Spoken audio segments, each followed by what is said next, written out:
नमस्कार लर्नर्स, स्वागत है आपका मेरे YouTube channel geography and science पे।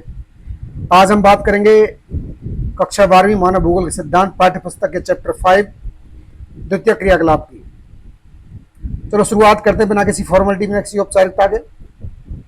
सबसे पहले बात करेंगे द्वितीय क्रियाकलाप की परिभाषा की। जैसा कि हमने पिछले अध्याय में पढ़ा प्राथमिक क्रियाकलाप द्वितीय क्रियाकलाप, वहाँ थोड़ी थोड़ी सी परिभाषाएं हमने पढ़ी थी और हमने जाना कि प्राथमिक क्रियाकलाप वे होते हैं जो प्रकृति से प्राप्त संसाधनों का प्रत्यक्ष रूप से उपयोग करते हैं, वो प्राथमिक क्रियाकलाप होते हैं। वहीं हमने बात की थी द्वितीय क्रियाकलाप की, तो हमने कहा था कि प्रकृति से प्राप्त प्राकृतिक संसाधनों का संसाधन कर उन्हें परिष्करण कर उत्पाद बना दिया जाए तो वह द्वितीय क्रियाकलाप होता है। तो परिभाषा बनती है प्रकृति में पाए जाने वाले कच्चे माल का रूप बदलकर मूल्यवान उत्पाद बनाने की क्रिया द्वितीय क्रियाकलाप कहलाती है। मैं आपको उदाहरण द्वारा समझाऊं। मान के चले मैंने अपने खेत में कपास बोया, तो पेड़ से कपास प्राप्त करने तक की क्रिया प्राथमिक क्रियाकलाप होगी। यदि उस कपास को मैं इंडस्ट्री में ले जाकर के उसका कपड़ा बना दूं तो कपड़ा बनाने की क्रिया द्वितीय क्रियाकलाप होगी। ठीक है। द्वितीय क्रिया मुख्य रूप से विनिर्माण उद्योग संबंध होती है, अर्थात द्वितीय क्रियाकलापों में निर्माण किया जाता है किसी न किसी वस्तु का, और वो भी मूल्यवान वस्तु का। ठीक है। यह विनिर्माण या तो हाथों से हो सकता है या मशीनों से हो सकता है। विनिर्माण की सामान्य विशेषताएं दे रखी है जो हमारे पाठ्य पुस्तक के अनुसार है। विनिर्माण में शक्ति का उपयोग होता है। ये विद्युत शक्ति हो सकती है, तापीय शक्ति हो सकती है, किसी प्रकार की शक्ति हो सकती है, ये श्रम की शक्ति भी हो सकती है, मनुष्य के द्वारा कार्य। ठीक है। और एक ही प्रकार की वस्तु का विशाल उत्पादन होता है, यानी कि जब द्वितीय क्रियाकलापों में विनिर्माण होता है, निर्माण कार्य होता है, यानी कि किसी कारखाने में, फैक्ट्री में, उद्योग में, तो वहां वह उद्योग या कारखाना फैक्ट्री होता है विशेषीकृत होता है एक ही प्रकार के उत्पाद बनाने के लिए। जैसे कपड़ा जहां बन रहा है तो वह कपड़ा ही कपड़ा बन रहा है। ठीक है। लोहे की वस्तु बन रही तो लोहे की वस्तु ही बनेगी। प्लास्टिक का सामान बन रहा है तो प्लास्टिक का सामान ही बनेगा। चीनी उद्योग है तो वहां केवल चीनी का निर्माण हो रहा है। इस प्रकार एक ही प्रकार की वस्तुओं का विशाल बड़े स्तर पर उत्पादन होता है। और कारखाने जो श्रमिक होते हैं वो विशिष्ट श्रमिक होते हैं, यानी कुशल श्रमिक होते हैं जो अपने कार्य को बेहतर ढंग से जानते हैं। अकुशल श्रमिकों का अस्थायी योगदान हो सकता है, लेकिन स्थायी श्रमिक जो होते हैं वो कुशल श्रमिक होते हैं।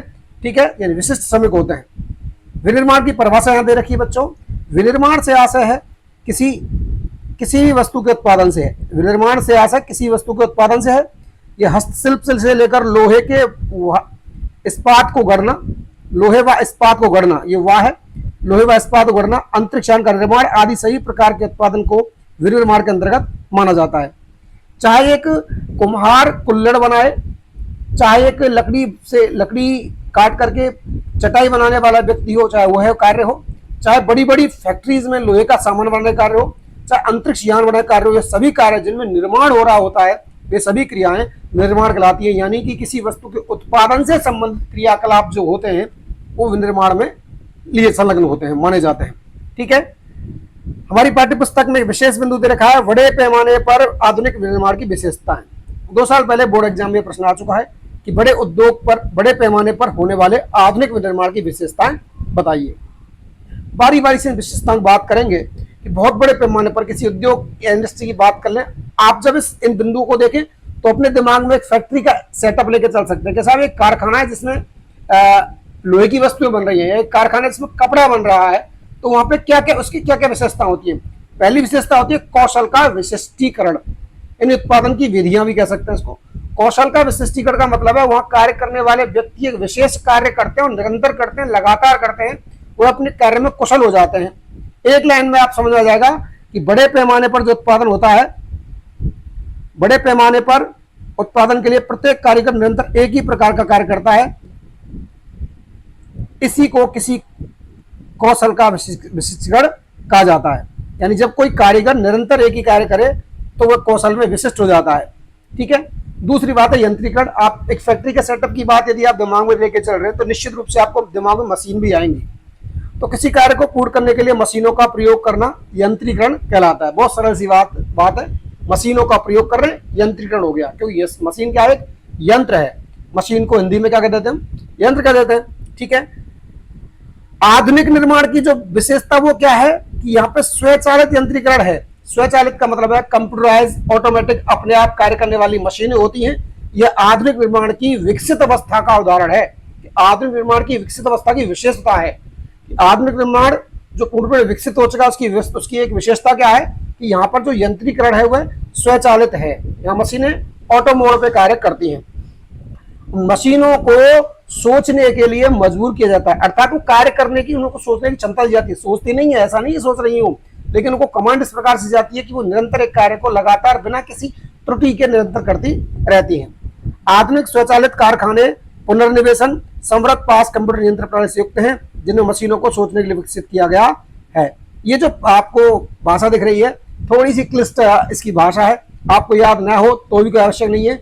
हमें यंत्रीकरण याद रखना है। यंत्रीकरण का मतलब है मशीनों द्वारा निर्माण कार्य, और आधुनिक निर्माण की विशेषता क्या है कि यंत्रीकरण कैसा हो गया, स्वचालित हो गया है। ठीक है, फिर बात करते हैं प्रौद्योगिकी नवाचार की।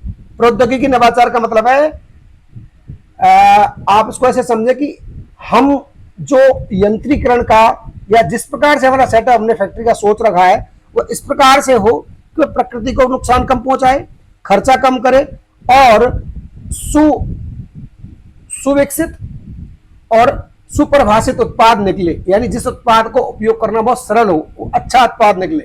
ठीक है, तो आधुनिक उद्योग जो होते हैं वो नई तकनीकी ज्ञान, शोध एवं विकासमान युक्तियों को सम्मिलित किया गया है इसमें आधुनिक औद्योगिक नवाचार में, जिसमें विनिर्माण की गुणवत्ता को नियंत्रित करना। ठीक है, जो उत्पाद बनेगा वो गुणवत्तापूर्ण होना चाहिए। अपशिष्टों का निस्तारण इसमें सम्मिलित है। ठीक है, और अदक्षता को समाप्त करना, यानी कि अकुशलता को समाप्त करना। दक्ष होनी चाहिए मशीनें, कार्य जो हमारा पूरा दक्षता से होना चाहिए, और प्रदूषण के विरुद्ध संघर्ष करना, ये मुख्य है। क्या चीज किसमें है, ये प्रौद्योगिकी नवाचार में। चौथा बिंदु है हमारा संगठनात्मक ढांचा में स्थिरीकरण। ठीक है, किसी भी उद्योग का एक ढांचा जो होता है बड़ा ही संगठनात्मक होता है, उसके कुछ लेयर्स होते हैं, उसके लेवल होते हैं, उसके स्तर होते हैं। ठीक है, बड़े पैमाने पर होने वाले विनिर्माण में संगठनात्मक ढांचा बड़ा, पूंजी का निवेश अधिक, कर्मचारियों में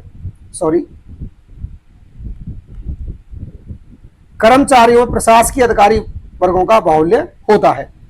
एक फैक्ट्री की बात करें कि विशेष सेटअप होता है, उसमें मशीनें होती है बड़े सुव्यवस्थित तरीके से।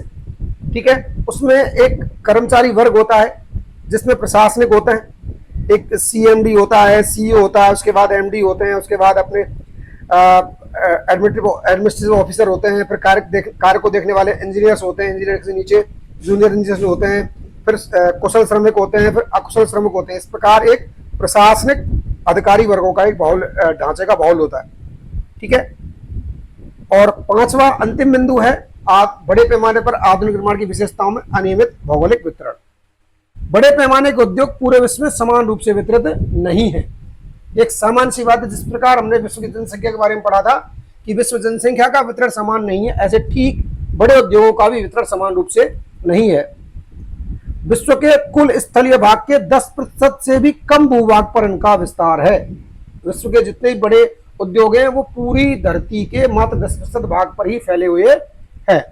ठीक है, यह एक प्रश्न बनता है बच्चों, कई बार पूछा भी गया है कि आधुनिक निर्माण की विशेषताओं को संक्षिप्त में लिखिए। अभी हम पढ़ रहे थे बड़े पैमाने पर आधुनिक निर्माण की विशेषताएं। इस प्रश्न को ऐसे ही पूछा जाता है कि संगठनात्मक ढांचा, संगठनात्मक ढांचा एवं स्तरीकरण की विशेषताएं समझाइए। तो क्या विशेषताएं होती है कि एक आधुनिक निर्माण का जो संगठन होता है उसमें जटिल प्रौद्योगिकी यंत्र होता है, अत्यधिक विशिष्ट और श्रम विभाजन के द्वारा कम प्रयास, अल्प लागत से अधिक माल का उत्पादन करना, ये इसकी विशेषता होती है। जो श्रम विभाजन होता है वो विशिष्टीकरण होता है, इसके द्वारा हमको कम प्रयास करने हो फैक्ट्री में और अल्प लागत लगानी हो और उससे हमें क्या अधिक उत्पादन प्राप्त करना हो। अधिक पूंजी लगती है इसमें, संगठन बड़े होते हैं और प्रशासकीय अधिकारी वर्ग होता है। ये हम लगभग ये सारी चीजें पढ़ भी चुके हैं।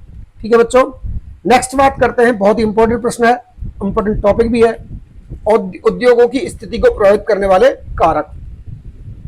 कई प्रकार से ये प्रश्न एग्जाम में पूछा जाता है। कभी पूछा जाता है उद्योगों की अवस्थिति, ये शब्द भी आता है, उद्योगों की अवस्थिति। कभी ये पूछा जाता है उद्योगों का सकेंद्रण। क्या पूछा जाता है? उद्योगों का सकेंद्रण। उद्योगों के सकेंद्रण को प्रभावित करने वाले कारक बताइए, उद्योगों की अवस्थिति को प्रभावित करने वाले कारक बताइए, या वे कौन से कारक हैं जो किसी उद्योग की स्थिति का निर्धारण करते हैं। स्थिति आ जाता है कि वे कौन से कारक हैं जो उद्योग की स्थिति का निर्धारण करते हैं। तो हम बारी बारी से बात करेंगे कुछ बिंदुओं की, 5-6 बिंदु हमें मिलेंगे देखने को कि उद्योगों की अवस्थिति। इसका मतलब यह है कि कोई उद्योग कहां स्थापित किया जा रहा है, उसके स्थापित करने में कौन से कारक महत्वपूर्ण है। समझे बात को, कि मुझे मान के चले कोई इंडस्ट्री लगानी है तो मैं इसको कहां लगाऊंगा, तो मैं जिन कारकों को दिमाग में रखूंगा कि भाई मुझे ये चीज देखनी है, उन कारकों की यह बात होगी। सबसे पहला कारक है बाजार तक अभिगम्यता। आप इसको केवल बाजार भी समझ लें कि बाजार की उपलब्धता। बड़ी सरल सी बात है, यदि आप कोई फैक्ट्री या कोई उद्योग स्थापित कर रहे हैं तो ये आवश्यक है कि आप जो उत्पाद बनाएं वह उत्पाद ग्राहकों तक आसानी से पहुंच सके। तो आप जो उत्पाद बना रहे हैं उस उत्पाद की आपकी फैक्ट्री या उद्योग के आसपास मांग होनी चाहिए, और मांग के साथ साथ उस क्षेत्र में रहने वाले लोगों की क्रय शक्ति भी होनी चाहिए, उनमें उस उत्पाद को खरीदने की क्षमता भी होनी चाहिए। ठीक है, तो उद्योगों की स्थापना में प्रमुख कारक उसके द्वारा उत्पादित माल के लिए उपलब्ध बाजार का होना है। मान के चले मैंने कहीं उद्योग स्थापित कर दिया कि साहब मैंने तो बहुत बड़ी कंपनी से, मान साहब नाइकी शूज की मैंने फैक्ट्री कहीं सेटअप कर ली, और मेरे जूतों की कीमत है 2000 से लेकर 5000, 10,000, 20,000 तक, और मैंने उद्योग स्थापित किया किसी ग्रामीण क्षेत्र में, और 50-50 किलोमीटर तक दूर तो कोई बड़ा शहर नहीं है, तो निश्चित रूप से मेरा उत्पाद जो है, वो जो पिछड़े लोग हैं यानी जिनकी वार्षिक आय कम है, वो उसको खरीद नहीं पाएंगे, और मेरा जो उत्पाद उद्योग है वो निश्चित रूप से घाटे में चला जाएगा। ठीक है, यदि मैं मान के चले मैं ऐसा उद्योग स्थापित कर लूं जिसके उत्पाद की क्षेत्र में मांग ही ना हो तो भी मेरा उद्योग घाटे में चला जाएगा।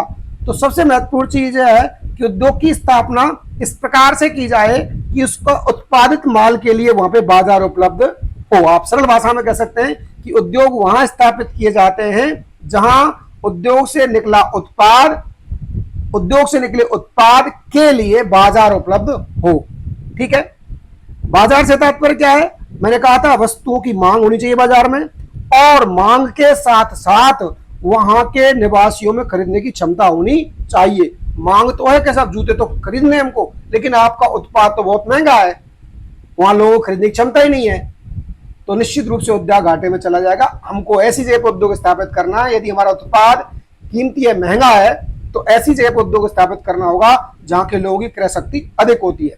उदाहरण के लिए यूरोप, उत्तर अमेरिका, जापान, ऑस्ट्रेलिया के क्षेत्र वृहद वैश्विक बाजार हैं, क्योंकि इन प्रदेशों के लोगों की क्रय क्षमता अधिक है। कौन कौन से क्षेत्र बताया मैंने? यूरोप, हम सभी जानते हैं, यूरोप के बारे में कई बार पहले भी चर्चा कर चुके हैं। यूरोप विश्व में औद्योगिक क्रांति का जनक रहा है। विश्व के अधिकांश विकसित देश, मानव विकास सूचकांक में उच्चतम श्रेणी के देश, सभी अधिकांश तक कहां पे अवस्थित है? यूरोप में अवस्थित है। उसके बाद दूसरे पायदान पे मान के चले या इसी के समकक्ष मान के चले तो कौन सा क्षेत्र? अमेरिका। और द्वितीय विश्व युद्ध के बाद जापान ने जितना विकास किया, शायद ही किसी ने विकास किया हो, तो जापान भी विकसित देशों की श्रेणी में खड़ा हुआ है। इसके अलावा ऑस्ट्रेलिया के बारे में हम सब जानते हैं, ऑस्ट्रेलिया भी एक विकसित देशों की श्रेणी में खड़ा हुआ है। ठीक है, तो यूरोप, उत्तरी अमेरिका, जापान एवं ऑस्ट्रेलिया के क्षेत्र जो होता है वो बृहद वैश्विक बाजार है, क्योंकि इन प्रदेशों के लोगों की क्रय क्षमता अधिक है। इसके अलावा दक्षिणी एवं दक्षिणी पूर्वी एशिया के घने बसे प्रदेश भी बृहद बाजार उपलब्ध कराते हैं। दक्षिणी और दक्षिणी पूर्वी एशिया, आप कई बार आ चुकी है इस लाइन, फिर दोबारा से देख लें। दक्षिणी पूर्वी एशिया का मतलब है इसमें आ जाएगा भारत, बांग्लादेश, म्यांमार, इंडोनेशिया, ठीक है, फिलीपींस, ये सभी इसमें देश आ जाएंगे। और ये घने बसे देश हैं, यहाँ पे जनसंख्या बहुत उच्च है। हो सकता है लोगों की क्रय शक्ति कम हो, लेकिन बाजार बहुत बड़े हैं। ठीक है, एक यहाँ पे एक लाइन दे रखी है, बहुत अच्छी लाइन है कि आप किसी ऐसे उद्योग का नाम बताइए जो बाजार की अवस्थिति द्वारा निर्धारित नहीं होता, बाजार द्वारा उसकी अवस्थिति का निर्धारण नहीं होता। तो हम कहेंगे साहब कि वायुयान निर्माण और शस्त्र निर्माण जैसे उद्योगों का व्यापक बाजार होता है। इनको कहीं भी स्थापित कर दें तो इनका बाजार व्यापक होता है। ठीक है, व्यापक का मतलब है ये उद्योग बाजार द्वारा इनकी स्थिति का नियंत्रण निर्धारण नहीं होता है। दूसरा बिंदु है कच्चे माल की प्राप्ति। ठीक है, कच्चे माल की प्राप्ति तक अभिगम्यता लिखा है। हम कह सकते हैं कि कच्चा माल किसी उद्योग की स्थिति को कैसे निर्धारित करता है? बहुत सरल सी बात है बच्चों। कच्चा माल आप जानते होंगे, किसी वस्तु को बनाने के लिए जो सामग्री हमको पहले चाहिए होगी उसे हम कच्चा माल कहेंगे। कपड़ा बनाने के लिए हमको कपास चाहिएगी, ऊन चाहिएगी, वो ऊन कच्चा माल है। चीनी बनाने के लिए, गुड़ बनाने के लिए, शर्करा बनाने के लिए हमको गन्ने का रस चाहिए होगा, गन्ना उसके लिए कच्चा माल है। ठीक है। सीमेंट निर्माण के लिए हमको फ्लाई ऐश चाहिए होगा, बहुत सारे ऐसे पदार्थ चाहिए होंगे, वो उसका कच्चा माल है। लौह उत्पाद बनाने के लिए लौह अयस्क चाहिए होगा, उसका कच्चा माल है। कोयला चाहिएगा, उसका कच्चा माल है। ठीक है। तो उद्योग के लिए कच्चा माल अपेक्षाकृत सस्ता एवं सरलता से परिवहन योग्य होना चाहिए। बहुत सरल सी सिंपल सी बात है। उद्योग जब स्थापित कर रहे हैं तो वो जो माल है, उसका कच्चा माल है, वो सस्ता होना चाहिए और सरलता से परिवहन योग्य होना चाहिए, यानी कि परिवहन में ज्यादा खर्चा ना आए। भारी वजन, ठीक है, भारी वजन, सस्ते मूल्य एवं वजन घटने वाले पदार्थों यानी अयस्क पर आधारित उद्योग कच्चे माल के स्रोत स्थल के समीप स्थित होते हैं। इस लाइन को समझेंगे। ऐसे उद्योग, कैसे उद्योग? ऐसे उद्योग जो आधारित है ऐसे कच्चे माल पर, जो कच्चा माल कैसा है? वजन में भारी है, ठीक है, चाहे उसका मूल्य सस्ता है, लेकिन वजन जैसे जैसे उसको ढोते हैं एक स्थान दूसरे स्थान पर, उसका वजन घटता चला जाता है।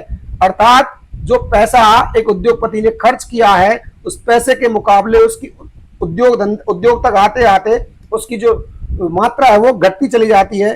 तो ऐसी स्थिति में उद्योग धंधों को, फैक्ट्री सेटअप को कच्चे माल के समीप लगाया जाता है। उदाहरण के लिए इस्पात उद्योग, इस्पात उद्योग के लिए कच्चा माल लौह अयस्क है, कोयला है।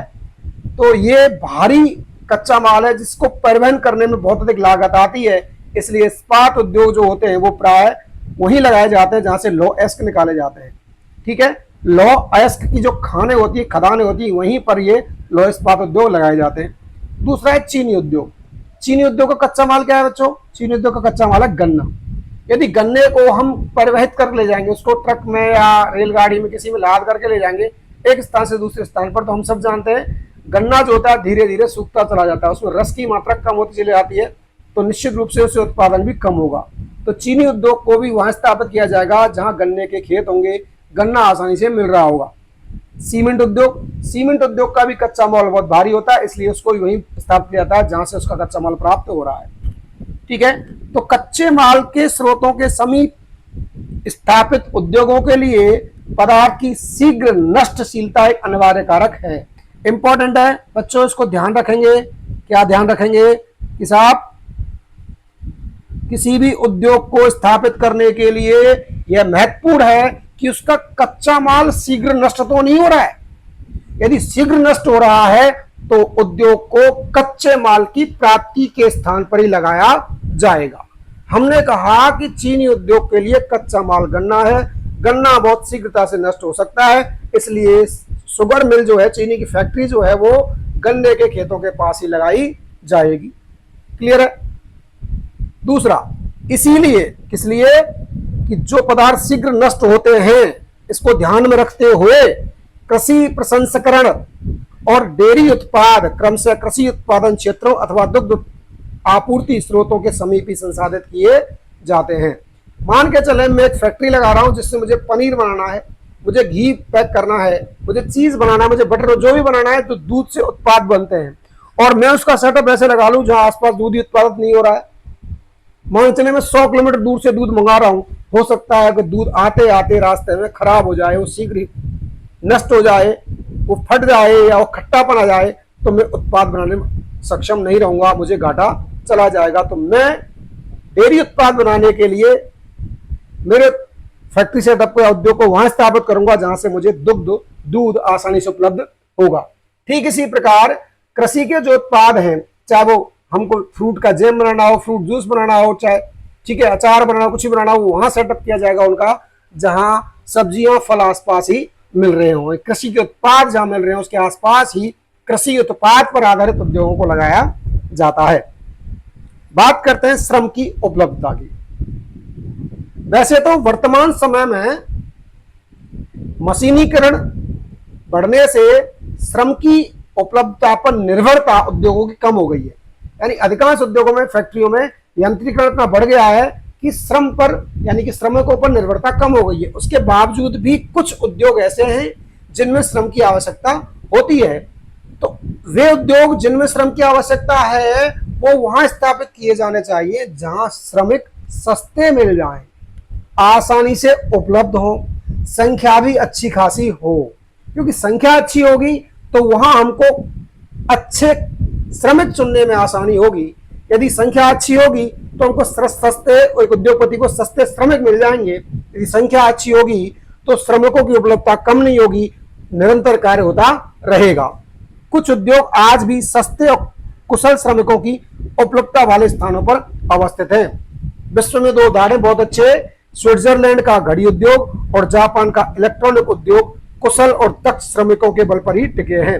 नीचे चित्र दे रखे हैं, ये स्विट्जरलैंड का चित्र है जहां पे बहुत सारे कारीगर एक साथ बैठकर घड़ियां ठीक कर रहे हैं, बहुत सारे श्रमिक। और ये जापान का इलेक्ट्रॉनिक उद्योग है, फैक्ट्री में बहुत सारे श्रमिक एक साथ मिलकर के इलेक्ट्रॉनिक उत्पाद बना रहे हैं। हम यदि थोड़ा सा दिमाग लगाए हैं, थोड़ा सा यदि हमको नॉलेज हो, अपने अप टू डेट हैं, और यदि हम आसपास के नॉलेज से, और यदि हम टीवी देखते हैं तो वहां भी आती है, वहां भी ऐड आते हैं। स्विट्जरलैंड की घड़ियां फेमस हैं और जापान के इलेक्ट्रॉनिक आइटम, चाहे वो तोशिबा हो, चाहे मित्सुबिशी हो, बहुत सारे बड़े बड़े ब्रांड जापान के आज भी दुनिया में फेमस हैं।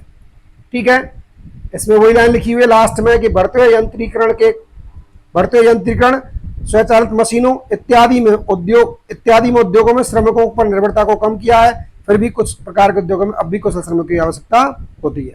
नंबर 4, शक्ति के साधन। एक लाइन में स्पष्ट है कि वे उद्योग जिनमें शक्ति की अधिक आवश्यकता होती है, शक्ति का मतलब है ऊर्जा की आवश्यकता होती है, ताप की आवश्यकता होती है, चाहे विद्युत शक्ति हो, चाहे ताप या ऊर्जा शक्ति हो।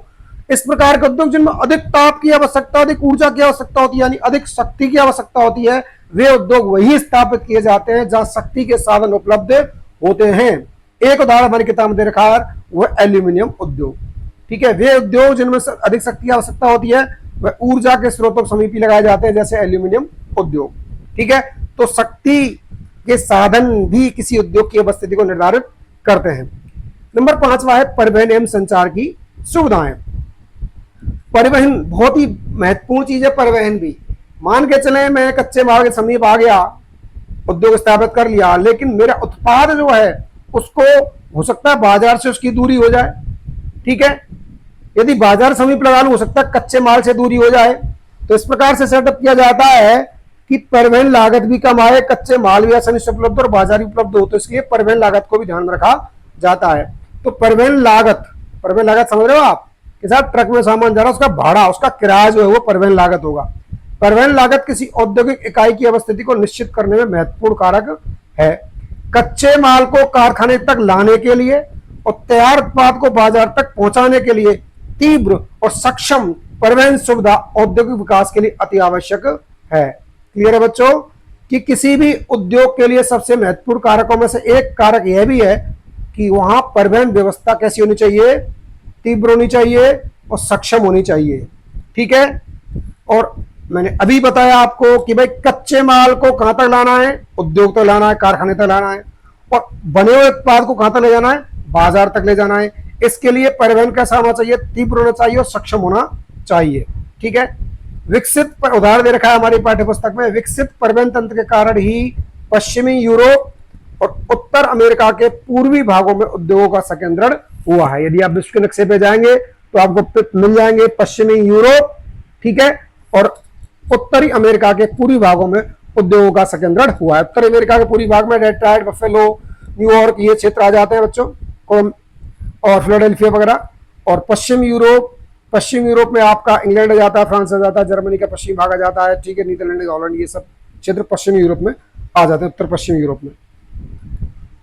फिर संचार की बात करें तो उद्योगों हेतु सूचनाओं के आदान प्रदान एवं प्रबंधन के लिए संचार की भी महत्वपूर्ण आवश्यकता होती है। संचार का मतलब संदेश भेजने का तरीका, चाहे वो इंटरनेट के द्वारा हो, मोबाइल के द्वारा हो, फैक्स के द्वारा हो, डाकिये के द्वारा हो, चाहे किसी गाड़ी के द्वारा हो, वह संचार व्यवस्था भी एकदम विकसित होनी चाहिए, अच्छी होनी चाहिए। 6वां बिंदु है सरकारी नीति।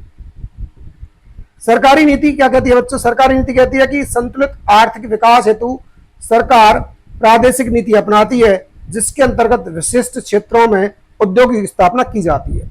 ये बहुत ही महत्वपूर्ण कारक है। छोटा सा एक लाइन का है वैसे देखने में तो, लेकिन इस पर चर्चा की जाए तो बहुत बड़ा कारक है। हम आए दिन अखबारों में देखते रहते हैं कि फला प्रदेश की सरकार ने, राजस्थान की सरकार ने बिजनेसमैन के साथ एमओयू किया, ठीक है, वो होता है उद्योगों के लिए समझौता होता है कि साहब आपको सस्ती दर पे जमीन उपलब्ध करवाएंगे, आपको टैक्स कम लगाएंगे, इतनी सारी सुविधा देंगे, आप यहाँ उद्योग स्थापित करो। उद्योग स्थापित करने से क्या होगा कि उस क्षेत्र में रहने वाले लोगों को रोजगार मिलेगा और उस क्षेत्र का विकास होगा।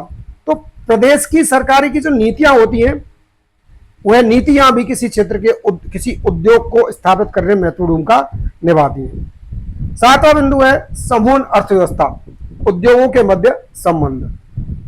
प्रश्न पूछा गया स्पष्ट रूप से कई बार, एक बार, समूह अर्थव्यवस्था क्या होती है? और मैं आपसे कहूं कि इतना इजी है, बहुत सरल है। पहले आप एक बार लाइन पढ़ें, उसके बाद मैं आपको समझाऊंगा। प्रधान उद्योगों की समीपता से, प्रधान उद्योगों की समीपता से अन्य अनेक उद्योग लाभान्वित होते हैं, इसे ही समूह अर्थव्यवस्था कहा जाता है। मान के चले कि किसी क्षेत्र में एक बड़ा उद्योग स्थापित हो गया। क्या उद्योग स्थापित हो गया कि साहब एक चीनी का उद्योग स्थापित हो गया, ठीक है। अब उसके आसपास, अब चीनी का उत्पाद क्या होगा, गन्ने की अवस्था होगी यहाँ पे, ठीक है। तो उसके आसपास परिवहन उद्योग विकसित होगा। उस परिवहन उद्योग समझ रहे हो आप, बहुत से टेम्पो, ट्रॉली, ट्रक चलाने वाले लोगों को रोजगार मिलेगा। प्लस अन्य उद्योग भी स्थापित होंगे, जैसे कि उसके आसपास शर्करा से बनने वाले अन्य उत्पाद, जैसे कि खांड है, गुड़ बनता है, इस प्रकार के छोटे छोटे फैक्ट्रियों का सेंटर लग सकते हैं, ठीक है। अन्य छोटी मोटी अन्य उद्योग भी स्थापित हो सकते हैं। जैसे मैं उदाहरण ले लूं, मोटर उद्योग की बात कर लें। कहीं पे मोटर उद्योग स्थापित हुआ कि साहब कहीं पे कारें बनती है, किसी फैक्ट्री सेटअप लगा हुआ है, तो उसके आसपास बहुत सारे अन्य उद्योग विकसित हो जाएंगे। कि साहब कोई टायर की सेटअप लग गया, बगल में कोई फैक्ट्री लग गई जिसमें टायर बनता है, कहीं कोई फैक्ट्री लग गई जिसमें साहब विंडोज बन रही है, शीशा बन रहे हैं, कि कोई बगल में लग गया साहब कार डेकोर हो गया, साहब गाड़ियों को सजावट का काम चल रहा है, ये भी छोटा मोटा उद्योग हो गया, ठीक है। इस प्रकार एक बड़े उद्योग स्थापित होने से उसके समीप अन्य उद्योग भी लाभान्वित हो जाते हैं, इसे समूह अर्थव्यवस्था कहते हैं। विश्व में बहुत सारे क्षेत्र ऐसे हैं। हमने पिछले पाठ में किसे पढ़ा था, ध्यान है आपको, विश्व जनसंख्या के वितरण में हमने पढ़ा था कोबे ओसाका, ठीक है। विश्व जनसंख्या के वितरण को प्रभावित करने वाले कारकों में हमने पढ़ा था आर्थिक कारकों में औद्योगिकीकरण, याद है, नगरीकरण, कोबे ओसाका। ऐसे ही देश भारत की बात कर लें, पुणे महाराष्ट्र, पुणे मुंबई, इंडिया दिल्ली के आसपास बात करें, दिल्ली, ग्रेटर नोएडा, गुड़गांव, करनाल, फरीदाबाद, ये पूरा इंडस्ट्री एरिया। इधर थोड़ा सा अलवर की साइड आ जाए भारत में, तो दिल्ली से अलवर जो एरिया है, यहाँ पे अलवर, भिवाड़ी, ठीक है, बहरोड, ये जो एरिया है इंडस्ट्री एरिया, एक इंडस्ट्री का सेटअप होने के बाद धीरे धीरे पूरा का पूरा क्षेत्र इंडस्ट्रियल एरिया बन गया। इसे समूह अर्थव्यवस्था कहते हैं। एक बड़ा उद्योग जो स्थापित हो जाता है, उसके आसपास छोटे छोटे अन्य उद्योग स्थापित होते हैं, तो उनको भी लाभ मिलता चला जाता है। विभिन्न उद्योगों के मध्य पाए जाने वाली श्रृंखला से बचत की प्राप्ति होती है। ये 7 बिंदु हैं वे जो किसी उद्योग की स्थिति को निर्धारित करते हैं। यहीं पे एक छोटा सा टॉपिक हमारी किताब में, स्वच्छंद उद्योग, इसे फुट लूज इंडस्ट्री भी कहा जाता है, पद विचलन उद्योग भी कहा जाता है, ठीक है, कई नाम है इसके। फुट लूज ऐसा उद्योग, फुट यानी पैर, लूज माने ढीले, यानी इसके पैर स्थिर ना हो, कहीं भी उसको स्थापित कर सकते हैं हम। स्वच्छंद उद्योग होता है उसके किसी ऐसे उद्योग, इसके स्थिति निर्धारण में कच्चे माल का कोई महत्व नहीं होता। आवश्यकता किसकी होती है कि जिन कारकों से, जिन छोटे छोटे पुर्जों से उत्पाद बनाया जा रहा है, उनका संगठन हो जाना चाहिए। वो पुर्जे जहां से मिल जाएं, उनको मिलाकर के उत्पाद बना दो, कच्चे माल पर निर्भरता समाप्त, ठीक है। तो ये वे उद्योग होते हैं जिससे किसी कच्चे माल पर निर्भर नहीं होते, वरन संगठन पुर्जों पर निर्भर रहते हैं। स्वच्छंद उद्योग व्यापक विविधता वाले स्थानों में स्थित होते हैं, ठीक है। छोटे मोटे उद्योग कहीं भी स्थापित किए जा सकते हैं जो कच्चे माल पर निर्भर नहीं, जैसे कुटीर उद्योग होते हैं, ठीक है, डलिया बनाने का काम, सावर बनाने का काम, ऐसे बहुत सारे उद्योग हैं, खिलौने बनाने का काम। इसमें उत्पादन कम मात्रा में होता है, श्रमिकों की कम आवश्यकता होती है। स्वच्छंद उद्योग की विशेषता रखी है, स्वच्छंद उद्योग प्रदूषण नहीं फैलाते, उन उद्योगों की स्थापना से सड़कों के जाल तक, इन उद्योगों की स्थापना में सड़कों के जाल तक अभिगम्यता महत्वपूर्ण कारक है। ये जो स्वच्छंद उद्योग होते हैं ऐसे स्थान पर लगाए जाते हैं जहां से परिवहन आसान हो, सड़कों का जाल सुव्यवस्थित हो। तो बच्चों बहुत बहुत धन्यवाद। आपने अभी पढ़ा है प्राद्योतिक क्रियाकलाप को भाग 1। आज इस वीडियो में इतना ही पढ़ेंगे और कल ही इसका दूसरा भाग आएगा जिसमें इस पाठ को हम पूरा करेंगे, और उसके बाद आपको नोट्स उपलब्ध होंगे। जो बच्चे कमेंट में लिखेंगे नोट्स, क्या लिखेंगे, नोट्स, उनको नोट्स उपलब्ध होंगे। जो लिखेंगे QNS, उनको क्वेश्चन और आंसर उपलब्ध होंगे। और निश्चित रूप से समय से पहले आपका पाठ्यक्रम पूरा कराएंगे और बोर्ड एग्जाम से पहले धांसू तैयारी करा के देंगे आपको। ठीक है, धन्यवाद, बने रहिए मेरे साथ। हम हैं ज्योग्राफी विद साइंस।